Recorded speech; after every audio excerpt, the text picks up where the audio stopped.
نحمده ونصلي على رسوله النبي الكريم. أعوذ بالله من الشيطان الرجيم. بسم الله الرحمن الرحيم. رب اشرح لي صدري ويسر لي أمري واحلل عقدة من لساني يفقهوا قولي.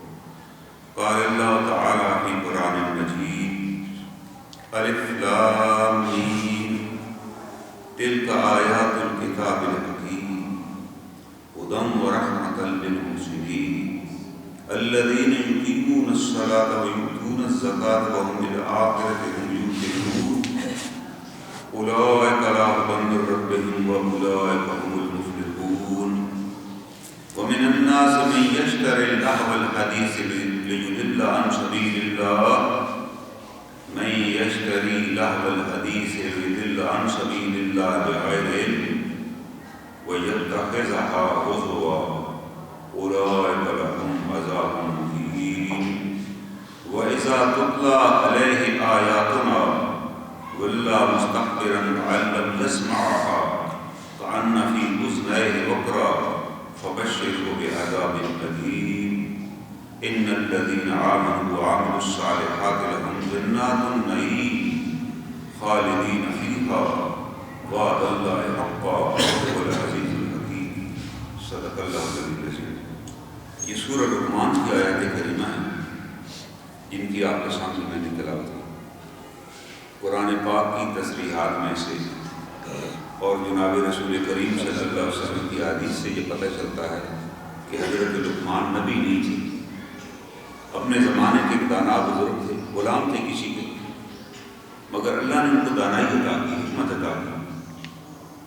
اور وہ دانائی کیا تھی؟ انہوں نے اپنے بچے کو نصیحتیں کی اس قرآن کے ساتھ. انہوں نے اپنے بیٹے کو 3 نصیحتیں کی. یہ دراصل نصیحتیں عام الناس کو ہوتی ہیں. ایک آدمی کہتا ہے جی میں نے تو اپنے بچے کو یہ بھی سمجھا دیا، میں نے اپنے بچے کو، ظاہر وہ دانا ہو تو لوگ پھر ان نصیحتوں کو پلے باندھ لیتے ہیں کہ یار اگر انہوں نے اپنے بچے کو یہ بات بتائی ہے تو ہمیں بھی سوچنا چاہیے. جس میں پہلی بات یہ تھی یا بنی لا تشرک باللہ، اے میرے بیٹے اللہ کے ساتھ شرک نہ کرنا کبھی. بنیادی تعلیم اور اللہ تعالیٰ کو وہ نصیحتیں اتنی پسند آئیں کہ اللہ نے وہ ساری نصیحتیں قرآن پاک میں ذکر کر دی. کہ ہمارا ایک بندہ لقمان تھا، وہ نبی تو نہیں تھا، لیکن اس کے دل کے اندر یہ بات بیٹھ گئی کہ جس نے مجھے انسان بنایا ہے، جس نے مجھے رزق عطا کیا، جس نے مجھے غلامی سے نکال کے اتنی بڑی دانائی عطا کی، وہ ذات ہے کوئی، اور واقعی اس جیسی کوئی ذات ہے ہی نہیں. اس کے علاوہ کوئی سمیع علیم ہی نہیں ہے، اس کے علاوہ کوئی حاجت روا اور مشکل کشا ہی نہیں. قرآن حکیم میں اللہ نے کسی نبی کے بارے میں نہیں کہا کہ ہمارے نبی بھی سننے والے تھے، سمیع تھے یا علیم تھے. اللہ نے اپنے بارے میں صرف کہا، کسی کے بارے میں نہیں کہا کہ فلاں بھی جو شخصیت تھی، فلاں بھی جو ہستی تھی، اس کو بھی ہم نے علی کل شیء قدیر کا درجہ دے دیا تھا نا. ان اللہ، قرآن حکیم میں کیا آتا ہے بار بار؟ ان اللہ علی کل شیء قدیر، کہ بے شک اللہ ہی وہ ذات ہے جو ہر چیز پر قدرت رکھتی ہے. کسی کو قدرت اللہ نے نہیں دی، کسی کو اللہ نے اختیارات دیے ضرور کہ آپ یہ کر سکتے ہیں، خبر دے دی.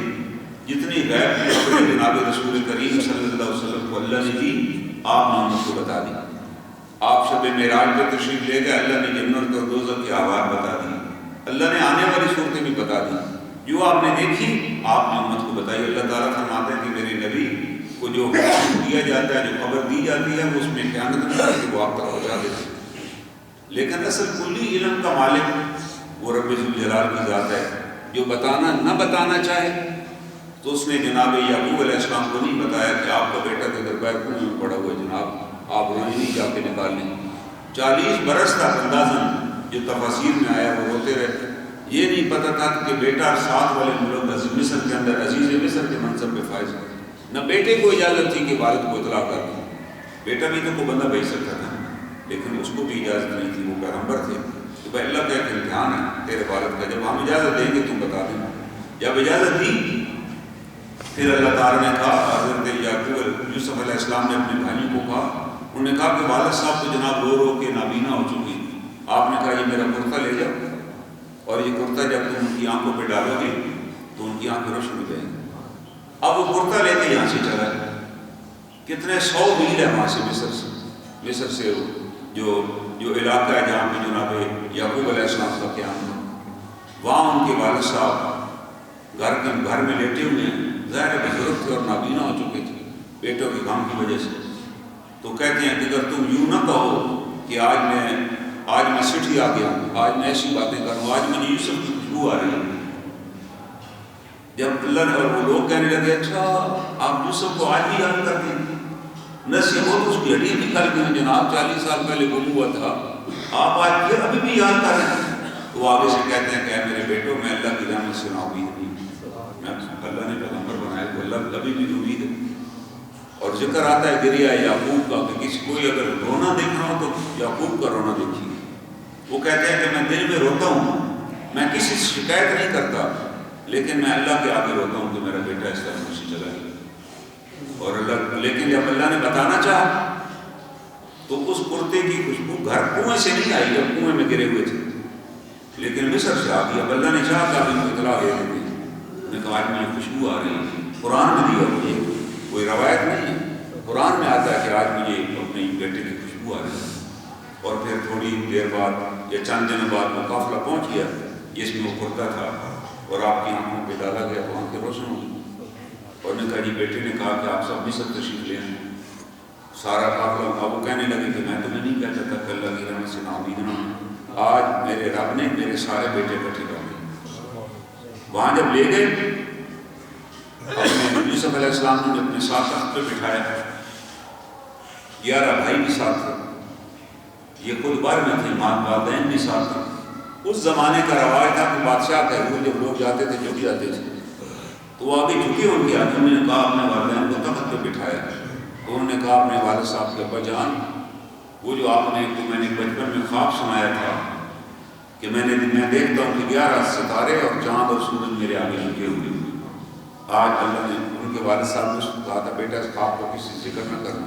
وہ پیغمبر تھے، سمجھ گئے تھے کہ اس خواب کے پیچھے بہت بڑا کوئی راز ہے، اور اللہ تعالیٰ میرے بیٹے کو ضرور، انہیں امید سی اللہ سے کہ میرے بیٹے کو بھی اللہ نے نبوت عطا فرمائی. تو اللہ نے نبوت بھی عطا کی اور ان کا خواب، انہوں نے کہا اللہ نے آج میرا خواب سچا کر دکھایا کہ میرے بھائی. لیکن انہوں نے یہ نہیں کہا جیسے آج ہماری عادت ہے، ہمیں کو خوشی بھی مل جائے تو اس کے اندر بھی ہم غم ڈال دیتے ہیں، ہم ناشکری کرتے ہیں. وہ کہہ سکتے تھے کہ اے بھائیو تم نے تو مجھے کنویں میں پھینک دیا تھا، پھر تم نے تو مجھے بیچ ڈالا، پھر تم مجھ سے بدلہ لینے آ گئے، پھر تم نے دوسرے بیٹے کو بھائی کو بھی میرے حوالے کر کے چلتے بنے. اور وہاں بادشاہ کو کہا کہ اس کا پہلا بھائی بھی چور ہی تھا، تم تو یہ کرتے رہے. اور آج میرے انہوں نے کہا نہیں، انہوں نے اپنے بھائیوں کو کہا، وہ قرآن میں آیت آگے آئے گی، انہوں نے کہا میرے بھائیو اللہ کا شکر ادا کرو، اللہ کا شکر ادا کرو. ہم سب جنگل میں رہتے تھے. وہ علاقہ جہاں یعقوب علیہ السلام رہتے تھے وہ دیہات کا علاقہ تھا، دیہاتی علاقہ تھا جہاں لوگ شام کو نکلتے ہی نہیں تھے، بھیڑی ہوتے تھے، لوگوں کو مار شکار کر لیتے تھے. تو تم جنگل میں ہم سب رہتے تھے. اللہ نے ایک ایسا واقعہ کیا کہ آج ہم سارے کے سارے شہر میں پہنچ گئے، محلات میں رہ رہے ہیں. شیطان نے میرے اور میرے بھائیوں کے درمیان ایک نفاق ڈالا، اللہ نے اس نفاق کو بھی کامیاب کیا. آج ہم سارے اکٹھے ہیں، اللہ کو شکر ادا کرنا چاہیے. انہوں نے بتایا کہ بھائی اگر آپ مجھے کنویں میں نہ ڈالتے، میں نہ بکتا تو تم یہاں آتے. اور ساتھ کہتے ہیں کہ مجھے بھی اللہ نے پھر قید سے رہائی عطا کی اور آج ہم سارے اکٹھے. یعنی اس کے اندر کتنا نعمت کا اور شکر کا پہلو انہوں نے کہا کہ بھائیوں کو بتایا کہ بھائی خدا کا شکر ادا کرو. اگر میں کہتا آپ مجھے کیوں پھینکا تو بھائی نہ پھینکتے تو پھر ہم ادھر ہی ہوتے، دیہات میں رہ رہتے، پھر ادھر تو نہیں آتے. آج اللہ نے ہمارے ساری خاندان کی کایا پلٹ دی. پھر شہر کے اندر وہ محلات تھے جہاں وہ رہتے تھے، ساری قوم کو ہوئے انہوں نے 7 برس تک غلہ تقسیم کرایا تھا، جس کی وجہ سے پوری قوم ہی ان کے لیے غلام بن چکی تھی. کوئی آدمی مصر میں 7 سال قید رہا، لیکن 7 سال کوئی آدمی بھوک سے ہلاک نہیں ہوا. وجہ حضرت یوسف علیہ السلام نے جو انتظام کیا وہ انتظام تو آج بھی اس زمانے میں انہوں نے انتظام کیا. انہوں نے کہا ہر آدمی جو میرے پاس اونٹ لے کر سواری لے کر آئے گا اس کو 1 اونٹ کا غلہ میں دے دوں گا، سال کے لیے اس کے لیے کافی ہے. جتنے آپ کے گھر کے نگ ہیں اتنی اس حساب سے 2.5 بوریاں آپ مجھ سے لے لیں. خود بھی ایک وقت کو کھانا کھاتے تھے، بس عزیز مصر تھے، صرف ایک وقت کھانا کھاتے نہیں. اس وقت میں پوری قوم پہ کہتا ہے ایک وقت کھانے سے بندہ مرتا نہیں ہے، نہ بھی کھائے ایک دن تو نہیں مرتا، لیکن اگر ایک وقت بھی کھا لے انہوں نے کہا پوری قوم کو تیار کیا بھائی ایک وقت ہم کھانا کھائیں، ہمارے بچے ان کو ہم نے دیکھنا، بڑے لوگ قربانی کریں اور سنبھال کے رکھیں چیزوں کو۔ نتیجہ نکلا کہ 7 سال قید رہا، 7 سال پہلے بھی انہوں نے غلہ اکٹھا کیا تھا، اس میں اللہ نے کمی نہیں آنے دی۔ وجہ یہ ہے کہ جب بڑے لوگ جو اوپر بیٹھے ہیں اگر وہ اڑانا شروع کر دیں تو پھر نیچے تو کسی کو بھی نہیں ملے گا، پھر وہ ضائع کریں گے۔ آج آپ کسی بھی سرکاری فنکشن میں چلے جائیں، کسی ہوٹل پہ چلے جائیں، وہاں اگر 20 بندے ہیں تو 200 کا کھانا نے بنایا ہوا، باقی کھانا ضائع ہو جاتا ہے، کھانے والے نہیں ہوتے۔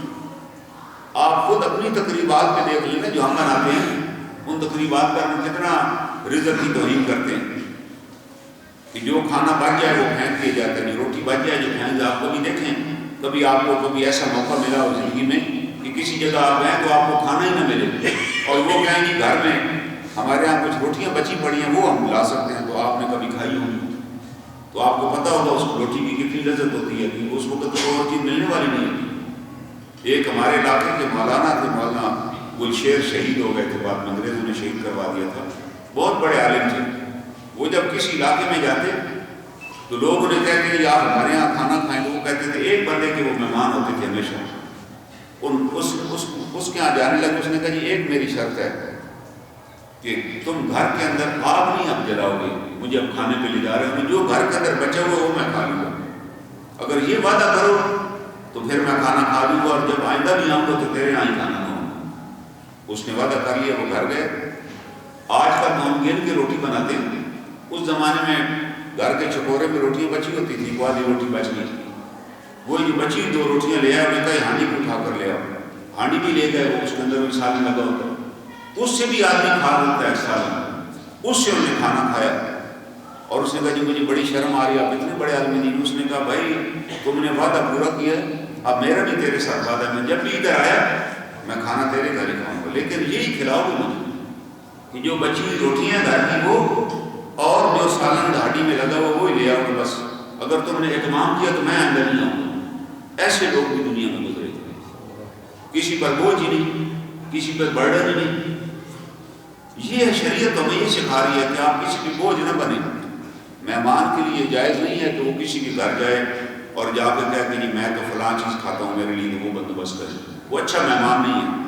مہمان نوازی کے آداب یہ ہیں کہ آپ کسی کے یہاں مہمان بنیں تو جہاں وہ آپ کو بٹھائیں آپ وہاں بیٹھیں، یہ نہیں وہ کہیں گھر والوں کو پتہ ہوتا ہے کہ ہم نے کس کدھر بٹھانا ہے، گھر کے کوئی اور کمرے ہم کا رستہ ادھر سے وہ آپ کو لے جائے کہ جی آپ اس چارپائی پہ بیٹھیں، تو آپ کہیں نہیں میں تو اس چارپائی پہ بیٹھوں گا جو دروازے کے سامنے ہے، تو آپ خیانت کر رہے ہیں۔ آپ وہیں بیٹھیں جہاں آپ کو، جہاں گھر والے بٹھا رہے ہیں کہ بھائی یہاں بیٹھیے آپ کو بیٹھ جائیں، اور جو کھلائیں کھا لیجیے، یہ نہیں کھانا آ جائے کہ نہیں میں تو یہ کھاتے ہی نہیں، جب آ گیا تو اس امر ربی سمجھے نہیں مرتے آپ اس سے، وہ جو مجھے ڈاکٹر نہیں منع کیا ہوا ہے تو ہم کتنے عرصے زندہ رہنا ہے، ڈاکٹروں کے کہنے پہ تو نہیں زندہ رہ رہے۔ اب اس مہمان کی کیا عزت رہ گئی کہ اب وہ کھانا بیچارہ لے آیا اور میں نے دیکھتے ہی کہہ دیا یہ تو میں کھاتا ہی نہیں کہ جی مجھے اس سے تکلیف ہو جاتی ہے۔ اس دن بسم اللہ پڑھ کے کھا لیں کہ آج میں مہمان ہوں اور مہمانی کا حق ادا کروں گا، جو لایا میں کھا لوں۔ بسم اللہ لا یضر مع اسمہ شیء فی الارض ولا فی السماوات وهو العزیز الحکیم۔ یہ دعا ہے نا، پڑھ لیں کہ اللہ تعالیٰ تیرے حکم کے بغیر تو کوئی نقصان ہی نہیں ہوتا، میں تیرے نام کے ساتھ اس کو کھا رہا ہوں، بسم اللہ پڑھ کے کھا لیجیے۔ صحابہ نے تو بسم اللہ پڑھ کے زہر میں پی لیا تو کچھ نہیں، لیکن مانگیے نہیں۔ ایک بزرگ نے یہاں تک کہا کہ آپ کسی کے یہاں جائیں تو یہ بھی نہ کہیں کہ نمک کم ہے نمک لے کر آئیں۔ انہوں نے کہا یہ بھی آداب کے خلاف ہے کہ آپ نے پہلا نوالہ لیا، کہا جی نمک کم ہے۔ مجھے کسی جگہ اتفاق ہوا جانے کا تو وہاں ایک صاحب نے کہا جی نمک کم ہے، اب وہ گھر والوں نے جو میزبان تھا نے کہا جی نمک لے آؤ، اب ان کے گھر سے نمک نہیں آیا، 2-3 بار انہوں نے کہا نمک تو ہر گھر ہوتا ہے، وہ پھر خود اٹھ کر اندر گئے اور ایک پلیٹ میں نمک لے کر آ گئے، تو خود ہی بتانے لگے کہ دیکھو یہ آج مجھے پتہ چلا اس مسئلے کا نمک مانگنے سے کیوں منع کیا گیا کہ میرے گھر میں کوئی نمک دانی نہیں تھی اچھی حالت میں، جو مہمان کے سامنے گھر والے پریشان تھے کس میں ڈال کر دیں، اگر پلیٹ میں ڈالیں گے تو وہ کہیں گے یار یہ اتنے اجڑ ہیں ان کے گھر نمک دانی نہیں۔ بڑے بڑے گھروں میں وقت پہ چیزیں نہیں ملتی بھائی، وہ ضروری تو نہیں، کہتے آج مجھے پتہ چلا کیوں کہا گیا نمک نہ مانگو، کیونکہ مہمان شرمندہ ہو جاتا ہے کہ آپ نے کھانا کھا لیا اور آپ نے کہا جی میں تو سبز چائے کا کیا پیوں گا، اب ہو سکتا ہے ان کے گھر سبز چائے نہ ہو، اگر وہ چائے پلانا چاہتے ہیں تو جو پلانا چاہتے ہیں پی لیجیے، آپشن دینے کی ضرورت نہیں ہے کہ جی میں تو فلاں چیز ہی کھاؤں گا، میں فلاں چیز پیوں گا۔ یہ تو ایک لحاظ سے آپ اس کے لیے وبال بن رہے ہیں۔ اگر ہم اور آج ہم ایک دوسرے پہ وبال بنے ہوئے، کسی کو ہمیں پتہ چل جائے جی فلاں آ رہا ہے تو لوگ پھر حلال و حرام اکٹھا کرتے ہیں کہ یار کوئی ناراض نہ ہو جائے، کیونکہ وہ بھی ایک دنیا دار ہے، حالانکہ اس کو تو ناراض نہیں ہونا چاہیے کہ یار جو کچھ اس میں تھا اس نے میرے سامنے رکھا۔ تو شریعت نے ہمارے لیے بڑی، حضور علیہ الصلوۃ والسلام کی جو سنت ہے وہی شریعت ہے، اس شریعت میں ہمارے لیے بڑی آسانی پیدا کی گئی، بڑی آسان چیزیں بتائی گئی۔ آپ نے کہا کہ مجھے تکلف سے منع کیا گیا کہ تکلف نہ کرو، جیسے کوئی صاحب آئے تو آپ نے کہا کھانا، اس نے کہا جی نہیں بھوک نہیں، آپ نے کہا نہیں بھوک اور جھوٹ کو جمع نہ کرو، تم سفر کر کے آئے اور راستے میں ہوٹل تو ہے نہیں اور اب کھانے کا وقت ہے، ہم کھانا پیش کریں گے جو بھی ہمارے پاس ہو۔ یہ ہے بے تکلفی جو اسلام جس کی اجازت کہہ رہا ہے کہ بھائی جو ہے لے آئیے اور آپ اس کو صبر شکر کر کے کھائیے کہ اللہ کی بڑی مہربانی۔ اور یہ سوچیے کہ کسی کو وہ کھانا بھی نصیب نہیں ہوتا، کتنے لوگ ہیں جن کو روٹی بھی نصیب نہیں ہوتی، اللہ ہمیں کیا کچھ چیزیں کھلا رہا۔ تو حضرت لقمان نے جو بیٹے کو نصیحتیں کی نا، اللہ نے قرآن میں نصیحتوں کا ذکر کیا، اور اللہ تعالیٰ نے سورت کا نام ہی سورہ لقمان رکھا، قرآن کی سورتوں کے نام اللہ تعالیٰ نے رکھے ہوئے ہیں۔ اللہ نے اس کا نام لقمان رکھ دیا کیونکہ جناب لقمان کا ذکر ہے اس میں۔ اللہ نے بتا دیا کہ ہمارے بندے لقمان کو ہم نے کیسی بصیرت عطا کی تھی، کیسی اس کے اندر دانائی و حکمت تھی۔ جناب لقمان جو تھے وہ غلام تھے کسی کے، بکریاں چراتے تھے، اور بہت زمانہ گزر گیا، پورے علاقے میں مشہور ہو گئے کہ یہ بڑے دانا ہیں، اور جس کے غلام تھے اس کے باغ کی بھی نگرانی کرتے تھے۔ ایک دن وہ شخص اپنے باغ میں آیا اور ان کو کہا کہ بھائی مجھے کسی ایسے درخت کا انار کھلاؤ جو میٹھا ہو۔ وہ گئے اپنی طرف سے انار توڑ کے لائے، انار کھٹا تھا، اس نے کہا تمہیں ابھی تک پتہ ہی نہیں کتنا عرصہ ہو گیا میرے باغ میں کام، انہیں بتایا، کہتے تمہیں ابھی تک پتہ نہیں چلا کس درخت کا انار کھٹا ہے کس کا میٹھا ہے۔ انہوں نے کہا جناب میں تو چوکیداری پر ہوں، میں نے کبھی انار چکھا نہیں ہے، کیونکہ میری ڈیوٹی میں نہیں شامل کہ میں انار چکھ کر دوں، میری ڈیوٹی ہے حفاظت کرنا، حفاظت کرتا ہوں، کبھی انار نہیں کھایا، اس لیے مجھے نہیں پتہ کون سا۔ وہ بڑا حیران ہو گئے، اتنے عرصے سے آپ یہاں پر ہیں اور آپ نے کبھی انار ہی نہیں کھایا؟ انہوں نے کہا نہیں کھایا۔ بادشاہ نے اس جو بندہ تھا نا اس نے ان کو اپنے ساتھ دوستوں میں شامل کر لیا کہ آپ کو تو میرے پاس دربار میں بیٹھا کریں، اور وہاں بیٹھنے لگے۔ اب لوگ ان کے پاس اپنے مسائل لے کر آتے ہیں۔ ایک شخص وہاں پر آیا جو کہ زمانے میں غلام تھا، اس کو کوئی مسئلہ درپیش ہوا، اس نے کہا جی بڑی پریشانی بن گئی ہے۔ تم نے کہا تم یار حکیم لقمان سے جا کر پوچھو، وہ کوئی حکیم نہیں تھے، حکیم سے مراد ہے دانا آدمی۔ وہ گیا ان کے پاس اور اس نے جاتی پہچان لیا کہ یار تم تو وہی نہیں ہو جو ہمارے ساتھ بکریاں چراتے تھے، آج تو میں جس علاقے میں لوگ تیرا نام لیتے ہیں، تم یہ کدھر سے تم نے یہ ڈگری حاصل کی ہے، کدھر سے تم نے دانائی دی ہے؟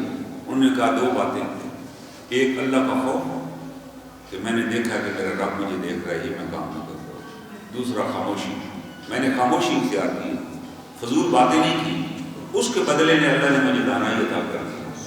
اللہ نے کس بات پر عطا کی؟ وہ مشکل کام تو نہیں اگر ہم اپنی زبان بند رکھیں۔ ہم ہر کام میں اپنی رائے دینا فرض سمجھتے ہیں، اور ہماری رائے کبھی غیبت پہ مبنی ہوتی ہے، کبھی کسی کے بغض پہ مبنی ہوتی ہے، کبھی کسی کے حسد پہ مبنی ہوتی ہے۔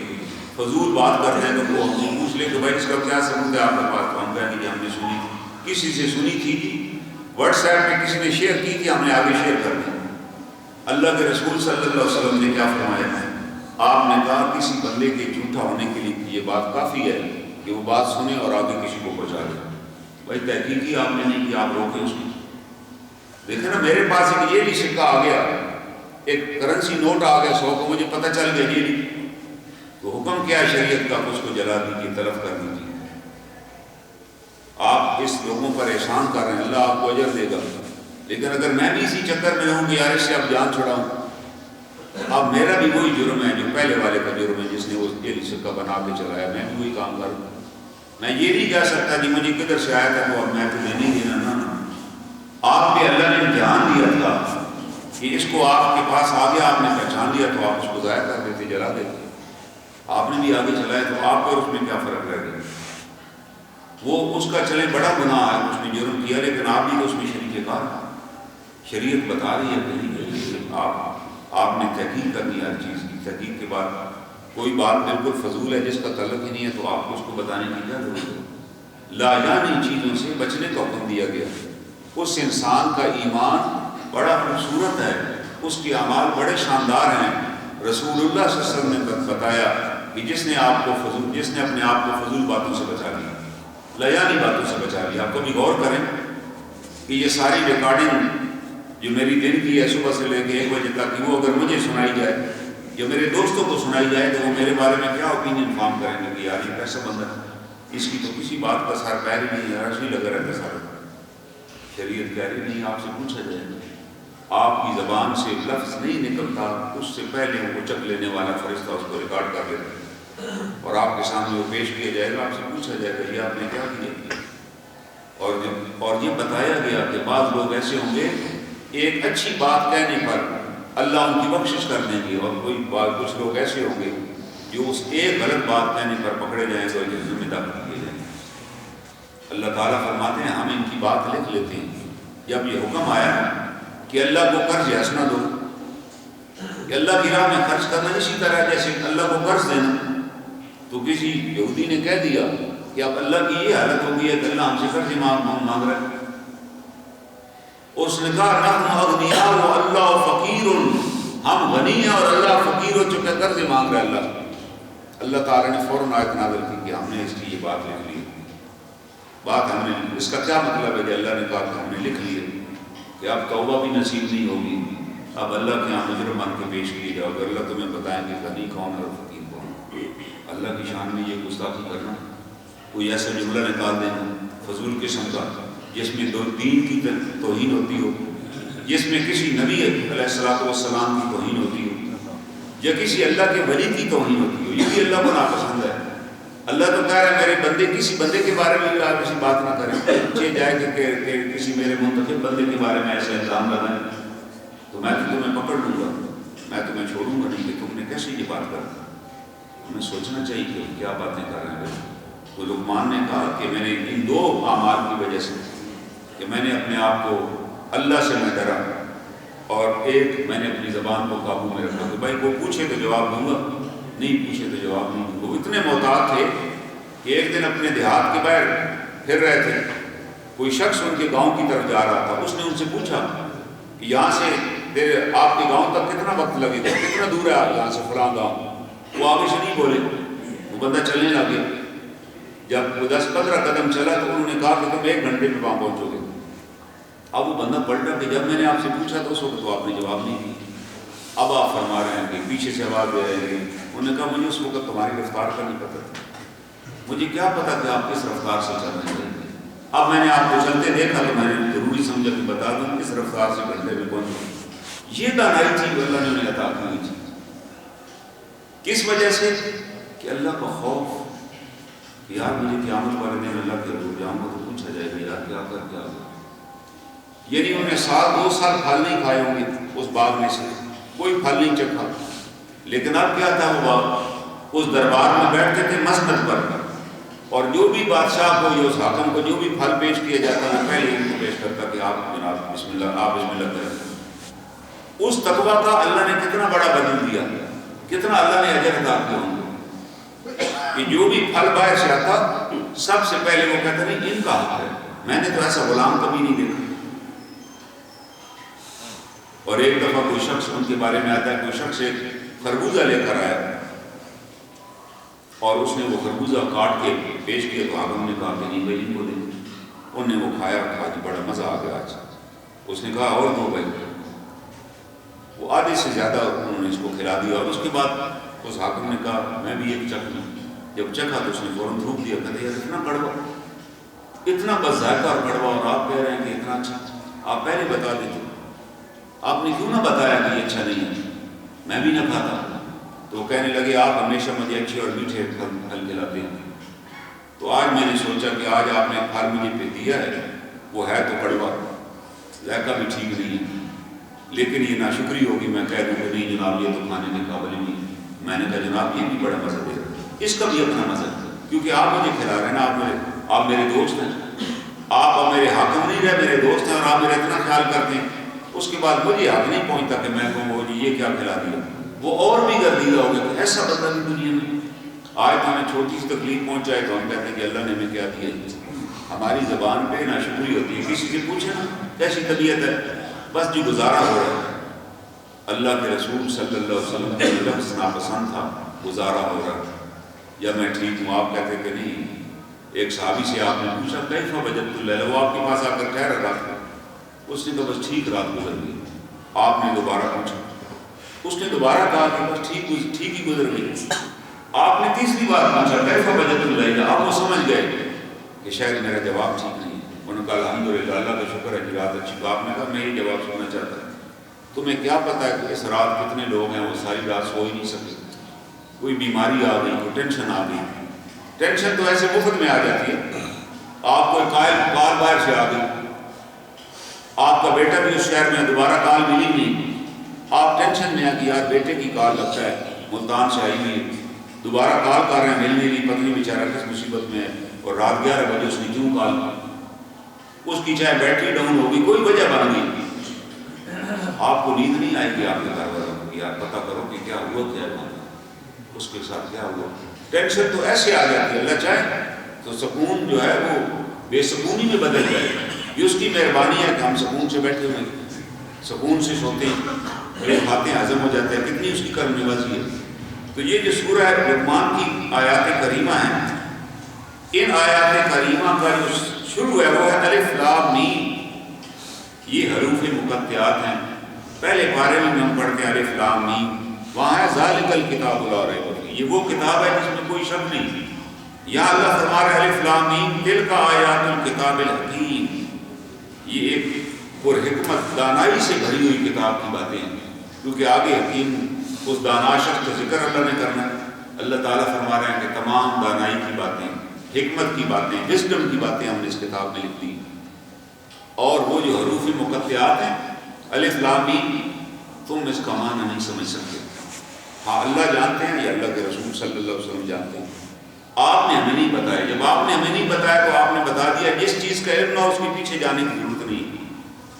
اللہ ہمیں بتا رہے ہیں کہ تم اپنے طور پہ سمجھنا چاہو تو الف لام میم کا معنی بھی نہیں سمجھ سکتے۔ اس لیے اس قرآن حکیم کے جو پہلے شارح ہیں، جو سب سے پہلی تشریح کرنے والی ذات ہے، وہ جناب رسالت مآب صلی اللہ علیہ وسلم، آپ نے بتایا کہ اس آیت کا کیا مطلب ہے، اس سے اللہ نے کیا مراد لی۔ اور قرآن حکیم میں جہاں بھی یہ الفاظ آئے الف لام میم حامیم، اکثر اس کے بعد کتاب اللہ کا ذکر ہے۔ اللہ بتا رہے ہیں کہ اس کتاب کو ہم بتائیں گے یہ کتاب ہے کیا، تم تو الف لام میم کا معنی بھی نہیں سمجھ سکتے، تم تو حام میم کا معنی بھی نہیں سمجھ سکتے، تم تو یاسین کا معنی بھی نہیں سمجھ سکتے۔ یہاں اللہ فرماتے ہیں تلک آیات الکتاب الحکیم، کون سی باتیں ہیں اس میں؟ ہدی ورحمۃ للمحسنین، یہ ہدایت ہے اور محسنین کے لیے رحمت ہے۔ جو محسنین ہیں ان کے لیے یہ کتاب ایک رحمت ہے، رحمت کا خزانہ ہے یہ کتاب۔ اور محسن کون ہے؟ جو خالصتاً اللہ کے لیے کام کرے، جو نیکی کر کے یہ نہ کہے کہ جناب میں نے آپ کا اتنا بڑا کام کیا تھا، آپ نے پھر شکریہ بھی نہیں ادا کیا۔ اگر اس نے یہ کہہ دیا کہ اس نے شکریہ ادا نہیں کیا تو اس نے عمل ضائع کر لیا، کیونکہ شکریہ کے لیے تھا، اس نے کہہ دیا شکریہ، اجر ختم ہو گیا۔ جبکہ اللہ تعالیٰ فرماتے ہیں کہ ہمارے بندے کسی بندے سے شکریہ نہیں چاہتے، کوئی کر دے تو ٹھیک ہے، لیکن ان کی توقع نہیں ہوتی شکریہ، کیوں؟ اللہ لوجہ اللہ، صرف اللہ کی رضا کے لیے کام کرتے ہیں۔ یار اللہ کا حکم ہے، ہم نے یہ کام کرنا ہی کرنا ہے، ہم نے اس کی مدد کرنی ہے، اللہ کا حکم ہے، میرا کون سا احسان ہے آپ کا، اور میں کون سا پلے سے آپ کی مدد کر رہا ہوں۔ اللہ فرماتے ہیں مما رزقناہم ینفقون، وہ جو رزق ہم نے تمہیں دیا اس میں سے آپ نے خرچ کرنا ہے۔ آپ کے پاس تو تھا ہی کچھ نہیں، آپ تو دنیا میں بے لباس آئے تھے، یہ میں نے عطا کیا ہو۔ آپ اپنی غلط فہمی نکال دیجیے کہ میں نے اپنے پاس سے دیے، آپ کے پاس کچھ بھی نہیں۔ اور یہاں اللہ تعالیٰ فرماتے ہیں کہ یہ کتاب، اور احسان کے بارے میں کیا فرمایا کہ اگر تم لوگوں پر احسان کرو گے، شکریہ نہیں چاہو گے، احسان کا مطلب ہے اس کا حق نہیں ہے کہ آپ اس کی مدد کریں۔ آپ کہیں کہ جی میں آپ کی کیوں مدد کروں، میں آپ کو جانتا ہی نہیں، میں آپ کی کیوں مدد کروں، آپ کو میرے رشتے دار ہیں۔ آپ کہہ رہے ہیں نہیں یار میں نے اس کی مدد کرنی ہے کیونکہ یہ مستحق ہے، یہ اللہ کا حکم ہے کہ اگر مستحق مل جائے تو جن نہ ملے تو ڈھونڈو اور ڈھونڈ کی مدد کرو، تو میں تو اپنی ڈیوٹی پوری کروں، اللہ کا حکم ہے۔ تو اللہ کیا فرماتے ہیں سورہ رحمان میں اللہ فرماتے ہیں حل جزاء الاحسان الا الاحسان، احسان کا بدلہ سوائے احسان کے کیا ہے؟ اگر تم احسان کرو گے میری مخلوق پر تو پھر میں تم پر احسان کروں گا، میں تمہیں بغیر حساب کے عطا کروں گا۔ تم اللہ تعالیٰ کی رضا کی خاطر کام کر کے تو دیکھو، پھر تم اجر اللہ سے مانگنا، اللہ تمہیں اجر عطا کر دیں گے، اس کے خزانے میں تو کوئی کمی نہیں ہے۔ تم لوگوں سے توقع نہ رکھو، ان کی طرف امید نہ لگاؤ۔ جب لوگوں سے توقع رکھو گے تو پھر نا امید ہو جاؤ گے، وہ تمہیں ڈس اپوائنٹ کر دیں گے، پھر وہ شکریہ بھی ادا نہیں کریں گے اور تم عمل بھی ضائع کر بیٹھو۔ لیکن اگر تم اپنی توقعات اللہ ہی سے مانگ لو، جو علیم بذات الصدور ہے، دل میں آنے والے خیال کو بھی جانتا ہے، تو وہ تمہیں کہہ رہا ہے حل جزاء الاحسان الا الاحسان، کہ میں تو احسان کا بدلہ احسان ہی کرتا ہوں۔ احسان کے علاوہ اللہ کہہ رہے ہیں احسان کے علاوہ اور کیا بدلہ ہو سکتا ہے؟ تم احسان کرو گے تو ہم بھی احسان کریں گے، اور اللہ کا احسان بغیر حساب ہوتا ہے، وہ کسی کیلکولیشن میں نہیں آتا۔ دنیا میں تم کہہ سکتے ہیں جی اس نے مجھے دگنا دے دیا، اس نے 20 گنا دے دیا، 50 گنا، اللہ تعالیٰ فرما رہے ہیں کہ میں تو بغیر حساب ادا کروں۔ تو دوسری بات اس آیت کریمہ میں اللہ فرماتے ہیں الذین، یہ محسنین کون ہیں؟ الذین یقیمون الصلاۃ، یہ لوگ ہیں جو اپنی نمازوں کو قائم کرتے ہیں۔ یہ بنیادی حکم ہے بھائی، یاد رکھیے گا، بنیادی حکم ہے۔ نماز معمولی چیز نہیں ہے۔ اگر آپ نماز کے لیے گھر سے نہیں نکل سکتے صبح، پھر آپ سے یہ توقع رکھنا کہ آپ جہاد پہ جائیں گے، حماقت ہے، صرف نیلی حماقت ہے۔ جو آدمی نماز کے لیے نہیں آ سکتا، حی علی الصلاۃ حی علی الفلاح، اس سے توقع کرنا کہ وہ جہاد پہ جائے، اپنی جان ہتھیلی پہ رکھ لے تو قبول نہیں کرتے، میری حماقت۔ ہاں، جو 5 وقت اللہ کے گھر میں اس آواز کو سن کے چل پڑتا ہے، اس کی اللہ تعالیٰ سارے کاموں میں آسانیاں پیدا فرما دیتے ہیں، اس کے لیے اللہ راستے کھول دیتے ہیں کہ اس کو میں نے بلایا حی علی الصلاۃ، آؤ نماز کی طرف، حی علی الفلاح، آؤ کامیابی کی طرف۔ وہ چل پڑا کہ ٹھیک ہے، جو چل پڑا تو اللہ اس کو کامیابی دے دیں گے نا۔ اللہ تعالیٰ کہہ رہے ہیں ہم دیں گے کامیابی، کیونکہ تم چل پڑے ہو، تم اس طرف آئے ہو، اور تم اگر چل کر آؤ گے تو ہم دوڑ کے آئیں گے۔ یہ حدیث ہے جناب رسول کریم صلی اللہ علیہ وسلم۔ اور اللہ تعالیٰ فرماتے اگلا ان کا کام کیا ہے؟ وَيُؤْتُونَ الزَّكَاةَ، اور وہ زکوٰۃ ادا کرتے ہیں۔ اور کتنی زکوٰۃ ادا کرتے ہیں؟ صحابہ اکرام نے پوچھا جناب رسول اللہ صلی اللہ علیہ وسلم سے کہ یہ ہم کتنا مال خرچ کریں؟ صبح و شام ہم سنتے ہیں یسألونک ماذا ينفقون، آپ ہمیں بتائیے ہم کتنا خرچ کریں؟ اللہ نے حکم دیا قل العفو، جو تمہاری ضرورتوں سے زائد ہے وہ اللہ کی راہ میں خرچ کرو۔ بھائی میری بہن مر رہی ہے، میرا بھائی قرضے کے نیچے دبا ہوا ہے، میرا پڑوسی بڑی پریشانی ہے اور میں پیسے جمع کر رہا ہوں اور اکٹھے کر رہا ہوں، اور میرا اتنا بینک بیلنس ہے۔ اللہ تعالیٰ کہہ رہے ہیں کہ یہ بینک بیلنس ہم تپا کر کے رجسٹر پہ لگائیں گے۔ بھائی آپ کو اس لیے تھوڑی دیا کہ آپ جمع کر کے گنتے رہیں، اگر گنو گے اور سودی کاروبار کرو گے تو تمہارا اصل بھی ہم تباہ کر دیں گے، تمہارا اوریجنل مال بھی جاتا رہے گا، ہم اس میں برکت نہیں ڈالیں گے۔ جبکہ اللہ فرماتے ہیں ہمارے بندے جو ہیں وہ تو اللہ کی راہ میں مال خرچ کرتے ہیں، اور ساتھ فرما رہے ہیں وَهُمْ بِالْآخِرَةِ هُمْ يُوقِنُونَ، اور وہ آخرت پر پورا یقین رکھتے ہیں۔ یہاں یؤمنون نہیں ہے کہ آخرت پر ایمان لاتے، ایمان تو ہم نے بھی لائے ہوئے، ایمان تو ہمارا بھی آخرت پر ہے، لیکن ہم یوقنون، ہمارا یقین نہیں ہے۔ یقین یہ ہے کہ جو بھی میں کام یہاں کر رہا ہوں غلط، اس پہ مجھ سے پوچھا جائے گا، اور جو میں نیکی کا کام کروں گا اس پر مجھے اجر دیا جائے گا۔ اگر مجھے یہ یقین ہو جائے تو میری زبان بھی میرے قابو میں آ جائے، میری نگاہ بھی میرے قابو میں آ جائے، اور میرے ہاتھ پاؤں بھی میرے اختیار میں رہ جائیں، تو مجھے پتہ ہوگا یار کہ آخرت آنے والی ہے، کسی وقت بھی میری موت واقع ہو سکتی ہے۔ ہم نے اب تک کتنے جنازے پڑھے ہوں گے؟ آپ خود غور کریں، کتنے ہم نے جنازے پڑھے ہوں گے ان لوگوں کے لیے جو ہم سے نوجوان تھے، ہم سے تھے، ان کی بہتر تھی، کوئی بیماری بھی نہیں تھی، وہ پتہ چلا جی ہارٹ فیل ہو گیا ہے، فلاں شادی پہ جا رہے تھے، فلاں جگہ آ رہے تھے، حادثہ ہو گیا، فوت ہو گیا۔ ہم نے سمجھا ہوا ہے کہ یہ بھی نہیں فوت ہونا شاید، ہم نے تو مرنا ہی نہیں۔ اگر ہمیں یہ یقین کامل ہو جائے کہ ہمارا بھی کسی وقت کسی طرح ہی پتہ چلے گا جی فوت ہو گئے، کسی حادثے کا شکار ہو گئے، یا دنیا سے کسی طرح کے چلے گئے، تو پھر نامہ اعمال ادھر ہی بند ہو جائے گا۔ تو اللہ تعالیٰ فرما رہا ہے اگر تمہیں یہ یقین کامل ہو جائے کہ یہ میری آخری نماز بھی تو ہو سکتی ہے، تو پھر تمہاری نماز کامل نماز ہوگی۔ تم اگر یہ کرو کہ نیکی کا موقع ملے آج ہی میں نے کرنی ہے، کہیں موقع نہ چھن جائے، اگر نیکی کو ڈیلے کریں گے تو موقع چھن جائے گا. بیمار ہو گئے, حادثہ پیش آ گیا, پیسے ضائع کر بیٹھے, تو پھر تو آپ کو موقع نہیں ملے گا. اللہ فرماتے نہیں یوں کہ نو, تمہیں یقین کامل ہونا چاہیے کہ بھائی وہ آخرت یقینی ہے. آخرتیں دو ہیں, ایک جب قیامت آ جائے گی, اور ایک صحابی نے پوچھا قیامت کب آئے گی؟ آپ نے کہا کیا تیاری کی ہوئی؟ آپ نے کہا ماتا کام قیامت, جو مر گیا اس کی تو قیامت قائم ہوگی. وہ تو کسی وقت بھی, تمہاری قیامت تو بھائی کسی وقت آنے والی ہے. ایک تو جنرل قیامت آنی آنی, اس کا علم تو اللہ نے اپنے پاس رکھا ہے, کسی کو نہیں دیا. لیکن ایک قیامت تو ہر روز برپا ہوتی ہے, ہر روز دنیا سے جاتے ہیں. ہم کہتے ہیں یار ان کے پر تو قیامت آ گئی, یار ان کا والد فوت ہو گیا, ان کا ایک ہی بیٹا تھا دنیا سے چلا گیا, ان کے تو بھائی قیامت نہیں گئی, ان کے ساتھ تو حادثہ پیش آ گیا, ایک ہی کمانے والا تھا. تو یہ حادثہ تو میرے ساتھ بھی پیش آنا ہے. لیکن ہم اس یقین سے خالی, اگر یہ یقین ہو جائے جس آدمی کو, اس کے اعمال خود درست ہو جائیں گے, اس کے معاملات بھی سارے درست ہو جائیں گے. کہے گا بھائی میں یہ کام نہیں کرتا, پتہ نہیں یار آخری کام ہی نہ میرے ہاتھ میں ہو جائے, میں کوئی ایسا غلط کام نہیں کروں گا کہ میرے پہ یہ ذمہ داری پڑ جائے, میں ادھر کیا منہ دکھاؤں گا. اللہ تعالیٰ فرمائیں گے اس دن تو یوم یفر المرء من اخیہ, اس دن تو انسان اپنے بھائی سے بھاگے گا, وہ ابیہ و بنیہ, باپ اور بیٹے سے بھی بھاگے گا کہ کہیں پکڑا نہ جائے, وہ نیکی نہ مانگ لیں. اور اللہ تعالیٰ فرماتے ہیں اولئک علی ھدی من ربہم واولئک ھم المفلحون, یہ وہ لوگ ہیں جو اپنے رب کی طرف سے ہدایت پر ہیں اور یہ کامیاب ہونے والے ہیں. اللہ نے کہا کہ یہ اگر یہ تینوں چیزیں نہیں ہیں تو پھر کامیابی کی امید نہ رکھیں, پھر نہ رکھیں امید کہ وہ کامیاب ہونے والے ہیں, سوال ہی پیدا نہیں ہوتا. جناب رسول کریم صلی اللہ علیہ وسلم نے فرمایا کہ قیامت کے دن جب میدان حشر میں لوگ آئیں گے,